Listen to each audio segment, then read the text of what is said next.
आम्ही त्याला फासावर लटकवू किंवा आम्ही ज्याचा जेव्हा करायचं आहे ते करू.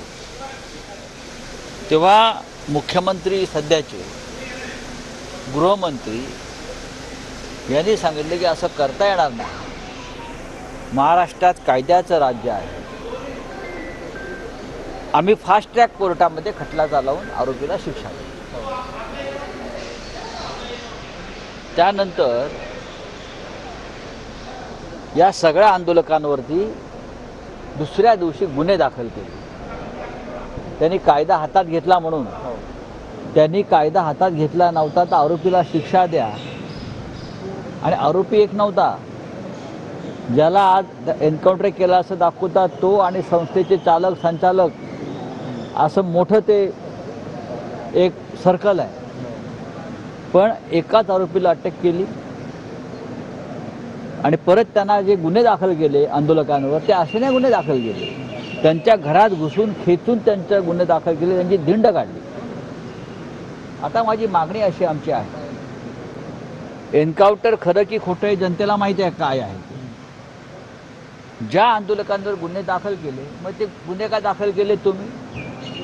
आंदोलकांची जी मागणी होती तीच तुम्ही केलेली. आंदोलकांवरचे गुन्हे आधी मागे घ्या सर्व.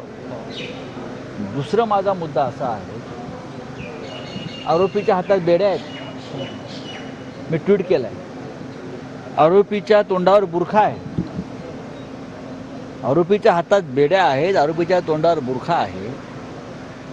तरीसुद्धा कल्याण जंक्शनला तो आरोपी म्हणे पोलिसांची बंदूक खेचतो आणि गोळीबार करतो. संडास साफ करणारा पोरगा गोळ्या कधी चालवायला लागला? त्याला गोळ्या चालवायचं ट्रेनिंग कोणी दिलं? का आतमध्ये तुरुंगात असताना ह्याच लोकांनी त्याला दिलं? बुरखा आहे, हातात बेड्या आहेत. 24 वर्षाचा तो गुन्हेगार आहे, आरोपी आहे, भयंकर आहे. तर तो 24 वर्षाचा संडास साफ करणारा माणूस मुलगा पोलिसांना कमरेला लटकवलेली बंदूक खेचून घेतो असं म्हणतात. बरं, पिस्तूल लॉक असतं, पिस्तूल लॉक असतं ना. हे सगळा प्रकार संशयास्पद आहे. कोणाला तरी वाचवायचं आहे या प्रकरणामध्ये. मोठे मासे हे जे कोणी आहेत भाजपशी संबंधित संस्था चालक ज्यांनी CCTV फुटेज लगेच गायब केलं. का आपण गुन्हेगार नाहीत ना, मग CCTV फुटेज का गायब केलं? याचं उत्तर द्यावं देवेंद्र फडणवीसांनी, एकनाथ शिंदेनी. पण साहेब, आरोपी काहीतरी कृत्य करतो त्याला संस्था चालक कसा जबाबदार? मग मग पोस्को का लावलात तुम्ही त्यांना? मग पोस्को का लावलात? आरोपीच्या कृत्यामध्ये अशा वारंवार जर काय तिथे घडत असेल तर संस्था चालक त्या सहभागी होते का? मग तुम्ही CCTV का फुटेज गायब केलं? अनेक प्रश्न आहेत, अनेक प्रश्न आहेत. आणि प्रश्न असा आहे, एकनाथ शिंदे जे मुख्यमंत्री आहेत ज्याने हे सगळं केलेलं आहे, त्यांचं चारित्र्य जे आहे या आधीचं राजकीय आणि इतर, ते काय या बाबतीत तितकंसं बरं नाही. ज्या पोलीस अधिकाऱ्यांनी हे केलेलं आहे तुम्ही त्यांचा इतिहास पहा, त्यांनी आधी काय काय केलेलं आहे, ज्या पोलीस अधिकाऱ्यांकडून काम करून घेतलेलं आहे. आरोपीला कठोर शिक्षा मिळायलाच पाहिजे आणि जागच्या जागी मिळायला हवी या मताशी आम्ही सहमत आहोत. बाळासाहेब ठाकरेंची तीच भूमिका होती. बलात्कार करणाऱ्यांचा खटला चालता कामा नये, त्यांना जागीच त्यांच्यावरती अशा प्रकारनं शिक्षा व्हायला पाहिजे. मग त्या दिवशी जनता तेच करत होती, तुम्ही त्यांच्यावर गुन्हे दाखल केले. पण ते कायद्याला धरून आज मग हे कायद्याला धरून आहे का? आज महाराष्ट्रामध्ये जरांगे पाटलांनी जे वातावरण निर्माण केलेलं आहे, सरकारच्या खुर्चीला जी खालून आग लावली आहे बुडाला अनेकांनी, त्याच्यावरून लक्ष विचलित करण्यासाठी केलं आहे का? महाराष्ट्रामध्ये अनेक प्रश्न आहेत, शेतकऱ्यांचे प्रश्न आहेत, कष्टकऱ्यांचे प्रश्न आहेत, लोक संतापलेले आहेत तुमच्या सरकारवर. त्याच्यामुळे हा एक नवीन कथानक तयार करून काही दिवस लोकांना या चर्चेत ठेवायचं, त्यासाठी ही कालची घटना घडवली का? अशा लोकांच्या मनात शंका आला तर त्यात चुकीचं काही नाही. मुळात ह्याच्यामध्ये कोण कोण सहभागी आहे हे साधं प्रकरण नाही. न्यायालयीन कस्टडीतला एक गुन्हेगार आहे, ज्याला तुम्ही फास्ट ट्रॅक कोर्टात त्याचा खटला चालवणार आहात आणि फाशी देणार आहात असं तुम्ही म्हटलं आहे, त्याला तातडीने एन्काउंटर करण्याची गरज का पडली? का? उत्तर द्या तुम्ही. कोणी पळून बिळून जात नव्हतं. पोलीस व्हॅनमध्ये बेड्याने जखडलेला गुन्हेगार, हां, बुरखा असलेला गुन्हेगार पळून कसा जाईल? कमरेचं रिव्हॉल्वर कसं काढेल पोलीस अधिकाऱ्याच्या? एवढे आमचे पोलीस लेचेपेचे असतील तर फडणवीसांनी राजीनामा द्यायला पाहिजे.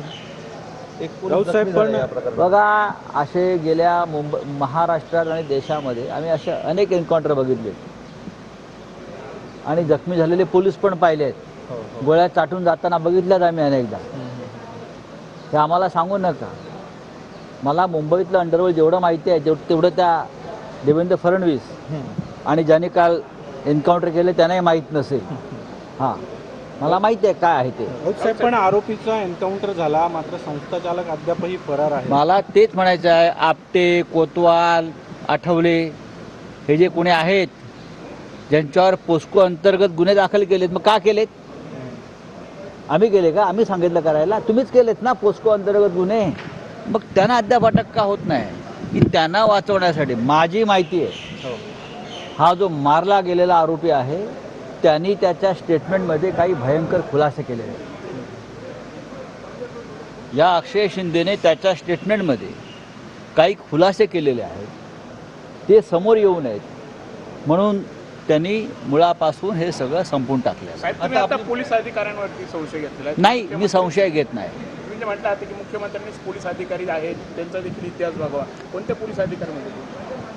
मुख्यमंत्र्यांबरोबर सध्या जे एन्काउंटर स्पेशालिस्ट काम करतायत निवृत्त, जे जामिनावर सुटलेले आहेत, त्यांच्या ह्याच्यामध्ये काय रोल आहे समजून घ्या. मी योग्य वेळी खुलासा करीनच. मला पाहायचं आहे कोण काय पावलं टाकता येते. महाराष्ट्राला काळीमा फसणारी घटना म्हणून बदलापूरच्या प्रकरणाकडे आम्ही पाहतो. महाराष्ट्र कलंकित करणारी घटना हे बदलापूरचं बलात्कार कांड. 2 लहान मुलींवरती अत्याचार झाले. 12 तास त्या मुलीची आई पोलीस स्टेशनला बसून होती, वणवण फिरत होती. तिचा साधा कोणी गुन्हा दाखल करून घ्यायला तयार नव्हता. कोणाच्या दबावाखाली? जर तुमच्या मनात भीती नव्हती संस्था चालकांच्या, भाजपच्या, मग त्या महिलेचा, त्या लाडक्या बहिणीचा गुन्हा दाखल करून घ्यायला 12 तास तुम्ही का लावले?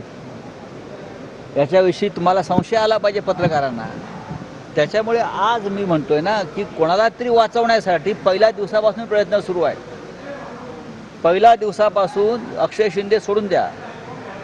अक्षय शिंदेच्या भोवती रहस्यमय काहीतरी एक निर्माण झालेलं आहे पडदा, आणि त्या पडद्यामागचे सूत्रधार अजूनही अदृश्य आहे. का त्यांना वाचवायचा प्रयत्न झाला? का त्या माऊलीचा गुन्हा दाखल करून घेतला नाही आपल्या मुलींच्या संदर्भात? याचं उत्तर देवेंद्र फडणवीस, एकनाथ शिंदे यांच्याकडे आहे का?